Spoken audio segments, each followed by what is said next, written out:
Assalamualaikum warahmatullahi wabarakatuh. Halo teman-teman semua, kembali lagi di Bincang-Bincang Bimbingan Konseling bersama Ibu Yuan. Yeay. Sebelumnya, perkenalkan, nama aku Hanifah Rausan Fikar dari kelas 2A Pendidikan Geografi Angkatan 2025. Nama aku Lia Amelia dari Pendidikan Geografi Angkatan 2025. Nama aku Feiti Sarah Kristiana dari Pendidikan Geografi Angkatan 2025. Dan aku Arashian Manalu dari Pendidikan Geografi Angkatan 2025. Sebelum itu kita juga harus kenal dulu dong sama narasumber kita di sini, yaitu Ibu Yuan dari Guru BK Seman 1 Cimahi. Sebelumnya Ibu udah berapa lama Ibu ngajar di sini? Ibu dari 2016. Wow, cukup lama ya teman-teman. Mau 10 tahun lah ya. Iya. Bentar lagi ya Bu. Iya. Seneng gak sih Bu ngajar kayak ngobrol-ngobrol sama anak-anak gitu tentang mungkin curhat-curhat gitu anak-anak atau gimana? Ya kalau itu ya senang-senang aja sih gitu ya. Ya ada senangnya, kadang juga jadi kadang tapi harus profesional gitu untuk ketika misalnya menceritakannya hal-hal yang sifatnya lebih personal gitu. Kadang-kadang harus menjaga untuk tidak ikut juga, tapi tetap bisa melihat bagaimana membantu siswa ini untuk bisa, ya misalnya yang dibahas soal permasalahan gitu ya gitu. Jadi biar bisa dia secara mandiri untuk mengatasi permasalahan. Kalau menurut Ibu sendiri nih ya Bu, apa yang dimaksud bimbingan konseling tapi menurut pendapat Ibu sendiri gitu, dan seberapa penting layanan ini untuk siswa-siswa yang ada di Seman 1 Cimahi terutama? Ya kalau bimbingan konseling itu kalau menurut Ibu sendiri gitu ya, jadi bantuan yang diberikan kepada peserta didik untuk dia bisa berkembang secara optimal. Dia jadi bisa memahami dirinya sendiri, memahami lingkungannya gitu, dan bagaimana nanti dia menentukan lanjutan ya, karir lanjutan. Karena kan kita di SMA ya gitu, nanti kan dia harus memikirkan kedepannya akan menjadi apa gitu. Siap Ibu. Terus kalau misalnya tujuan, fungsi utama dan manfaatnya dari bimbingan konseling itu sendiri, menurut Ibu bagaimana ya Ibu? Dan untuk manfaatnya bagi siswa terutama, dan juga mungkin untuk sebagai bahan evaluasi gitu bagi guru-guru yang ada di sini. Manfaatnya bisa kayak kalau manfaat gimana caranya tadi ya, bagaimana siswa itu bisa berkembang dengan optimal, dia bisa paham tentang pribadinya kan, layanan BK kan cakupannya pribadi, sosial, akademik dan karir. Nah keempat ini, bidang ini dia bisa mencapai dengan optimal gitu. Jadi misalkan kadang ada misal kayak permasalahan pribadi, ketika seperti itu anak tidak bisa mengenali dirinya sendiri kan, nanti ada bantuan dari guru BK untuk dia bisa memahami tentang dirinya, bagaimana dengan menghadapi lingkungannya. Kemudian ketika sudah bisa memahami diri, menghadapi lingkungan, dia bagaimana nanti bisa di sekolah itu secara akademik dia bisa mengikuti kegiatan pembelajaran gitu.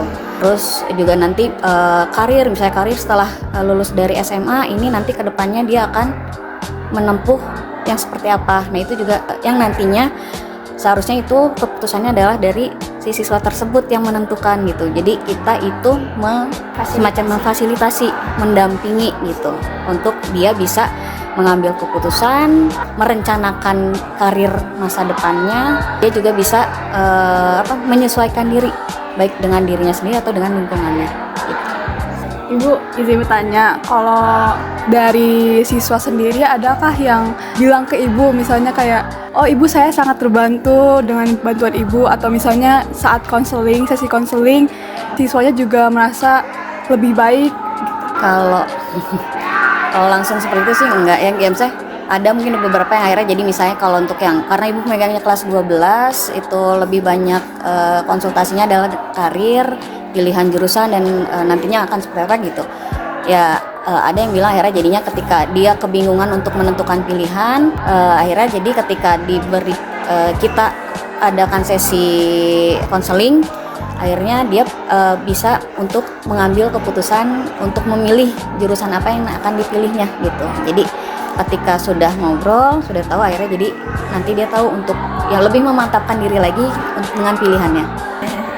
Termasuk saya sendiri nih sering konsultasi sama beliau dan akhirnya di UPI deh. Jadi Ibu kan dari dari banyaknya siswa tadi yang untuk memperkembangkan dirinya seperti karir dan lainnya. Jadi apa sih tugas dan peran ibu sebagai guru BK untuk membantu perkembangan pribadi sosial dan perkembangan karirnya siswa yang ada di sini, Ibu? Kalau misalnya pribadi sosial, misal kayak misalnya kalau untuk anak-anak yang misalnya ada permasalahan ya gitu, kadang kan misalnya yang terlihat itu misal tidak masuk sekolah, bolos misalnya kayak gitu kan ya. Terus pas begitu digali ternyata bolosnya itu adalah dia punya permasalahan di rumah misalnya kayak gitu kan. Berarti ini yang harus dia selesaikan. Akhirnya jadi di rumah, atau mungkin bisa ada yang di rumah, ada yang mungkin juga di sekolah dengan teman-temannya, atau juga memang masalah secara personal, maksudnya dengan motivasi dirinya sendiri gitu. Nah itu ketika ada permasalahan seperti itu ya diajak konsultasi, dicari misalnya kalau misalnya yang tidak masuk sekolah gitu, dimunculkan motivasi di dirinya sendiri gitu untuk dia bisa ibaratnya tahu nih kenapa dia harus ke sekolah, kenapa dia harus belajar gitu, dan kenapa harus dia menyelesaikan pendidikannya. Jadi ketika ada permasalahan pribadi, misalnya ngerembet juga ke permasalahan sosial gitu, dan ini nanti harus dicari tahu dulu inti permasalahannya itu ada di mana, dan harus dia perbaiki atau dia kembangkan itu masalah apa. Harus dicari tahu dasarnya dulu, bukan akhirnya jadi kadang kan misalnya dia tuh bolos gitu, berarti secara akademik dia kurang, tapi kan tidak seperti itu ya. Atau mungkin dia dengan karena sering bolos bandel, enggak seperti itu juga. Ternyata banyak latar belakang yang akhirnya jadinya kenapa dia memunculkan perilaku yang seperti itu gitu. Jadi memang harus dicari tahu dulu, digali dulu melalui konsultasi. Jadi kalau ada permasalahan gimana dari siswanya sendiri, misalnya meskipun termasuk keluarga gitu ya Bu ya, gak apa-apa gitu diceritakan ke BK, siapa tahu lebih menenangkan dirinya dan bisa mencari solusinya sendiri gitu. Ya, seperti itu. Berarti untuk permasalahan ini paling sering ditangani ya oleh guru BK di sini, Bu. Ya. Bu, kalau tiap sekolah kan beda-beda ya. Kalau di sekolah ini SMA 1 Cimahi, permasalahan biasa dari siswa itu apa ya? Yang biasa jadi ke konseling guru BK gitu. Sebenarnya nggak beda-beda juga, hampir mirip sih sebenarnya gitu untuk sama sekolah yang lain ya. Tadi mungkin kayak kehadiran, terus kalau di sini sih misalnya kayak ngerokok gitu kan ya. Nah itu juga jadi permasalahan karena ada beberapa yang dari lingkungannya itu kan karena zonasi itu lingkungannya sekitaran pasar ya gitu, otomatis sih. Jadi banyak yang akhirnya jadi misalnya kayak ngerokok. Nah ketika ngerokok itu ternyata akhirnya jadi kayak kadang orang yang ngerokok itu kan edik ya, apalagi misalnya udah sering merokok. Nah akhirnya jadi misalnya kayak ngerokok di lingkungan sekolah, terutama misalnya di toilet.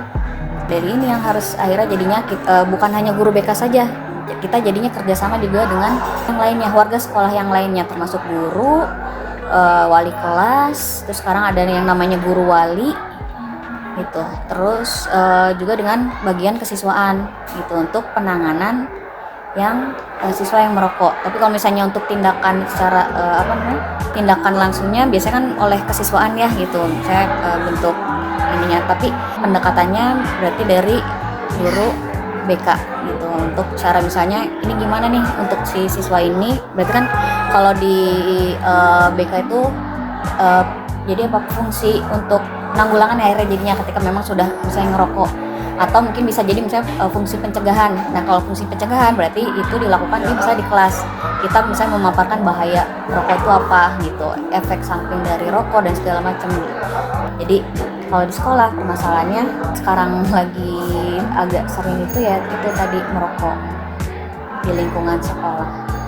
Tapi Bu, kan kalau misalnya itu mungkin Ibu tadi sempat bilang juga kalau Ibu tuh spesialisnya di karir ya Bu ya, bagian megangnya memang selalu kelas 12. Ya betul. Dan mungkin ingin nanya-nanya juga kan tadi udah ya Bu untuk permasalahan yang mungkin itu emang secara internal gitu yang berada di Seman 1 Cimahi. Tapi ini kalau tentang karir nih Bu, terutama di anak-anak kelas 12 kan sekarang tuh lagi emang masa bingung-bingungnya di Bu ya untuk memilih perguruan tinggi gitu. Dan biasanya apa sih Bu yang mereka keluh kesahkan dan Ibu memberi solusinya gitu seperti apa. Ya yang jelas pasti ada kebingungan gitu ya, entah itu bingung misalnya memang sama sekali belum punya pilihan, atau mungkin bingung karena terlalu banyak pilihan gitu ya. Nah biasanya datang atau hadir ke ruang BK untuk dia mencari jawaban untuk kebingungan yang mereka alami gitu kan ya. Ya biasanya paling ngobrol seputar yang pilihan jurusan gitu, mau kemana. Kalau dari ibu sendiri kan misalnya kita bukan akhirnya jadi BK tuh ya kayaknya kamu harusnya cocoknya ke sini enggak. Tidak seperti itu, tapi kita lebih mengarahkan dia bisa untuk mengambil keputusan. Tapi ibaratnya ketika yang bingung apa nih? Misalnya jurusannya ada apa bisa kayak gitu kan ya. Nah nanti kita sama-sama, kalau misalnya kamu ngambil jurusan A, nanti misalnya peluang karirnya seperti apa, terus nanti kesulitan mungkin pada saat kuliahannya nanti gimana gitu kan, nanti bisa menyesuaikan. Kembali lagi keputusan itu harus di siswa tersebut, karena kan nanti dia yang akan menjalankan gitu selama misalnya kan kalau kuliah untuk S1 kan 4 tahun gitu. Nah nanti dia akan bertanggung jawab atas pilihannya. Jadi kita bukan mengarahkan harus ke A, tapi mengarahkan gimana caranya dia mengambil keputusannya. Gitu. Sangat berarti banget ya. Mungkin Ibu cukup ya untuk sesi kali ini gitu ya Bu ya. Tanya-tanya seputar bimbingan konselingnya, dan begitu sangat pentingnya gitu peranan guru BK bagi masyarakat atau siswa gitu ya gitu. Ya emang betul sih, kayak mungkin bisa lebih menenangkan siswa gitu. Mungkin ada beberapa siswa yang kesulitan untuk cerita dengan keluarganya, dengan orang tuanya, bahkan dengan teman-temannya, dan mungkin ada sosok guru BK di sini yang bisa menghandle semua itu. Satu lagi sih yang kalau misalnya kadang kan ada yang anak itu sudah diatur oleh orang tuanya misalnya untuk pilihan jurusan ya gitu. Ketika misalnya diatur, terus anaknya juga punya keinginan yang akhirnya jadinya tidak sejalan. Nah ibaratnya biasanya ibu coba untuk jadi orang tuanya datang ke sekolah. Jadi bukan hanya anak saja yang akhirnya dikonsultasi, tapi juga orang tua gitu. Jadi biar kita bahasanya kayak dapat win-win solution ya. Karena kan nanti anak yang menjalankan, orang tua kan juga sebenarnya ada harapan orang tua. Misalnya apapun misalnya yang diinginkan orang tua kan pasti inginnya yang terbaik buat anaknya. Tapi kan kadang-kadang yang diinginkan orang tua belum tentu juga diinginkan oleh anak. Belum tentu sejalan. Nah akhirnya kalau misalnya ada seperti itu, biasanya nanti dipanggil juga orang tuanya untuk dikomunikasikan baiknya akan seperti apa. Jadi ketika anak itu tidak akhirnya jadinya karena clash terus sama orang tuanya gitu, akhirnya jadi ya udah mendingan orang tuanya aja dipanggil sini, jadi ajak ngobrol juga gitu. Jadi biar nanti sama-sama terbuka untuk sama-sama nanti akhirnya si anak ini yang tadi ibu yang bilangnya selalu bilang anak yang akan mengambil keputusan karena dia yang nanti akan menjalankan gitu. Ibu mungkin makasih banyak ya Ibu udah meluangkan waktunya, dan maaf mengganggu juga, dan makasih juga udah sharing-sharing ilmunya gitu. Oke, mungkin segitu aja ya teman-teman, sesi tanya-tanya bersama Bu Yuan. Sampai ketemu lagi dan selalu sehat teman-teman. Dadah.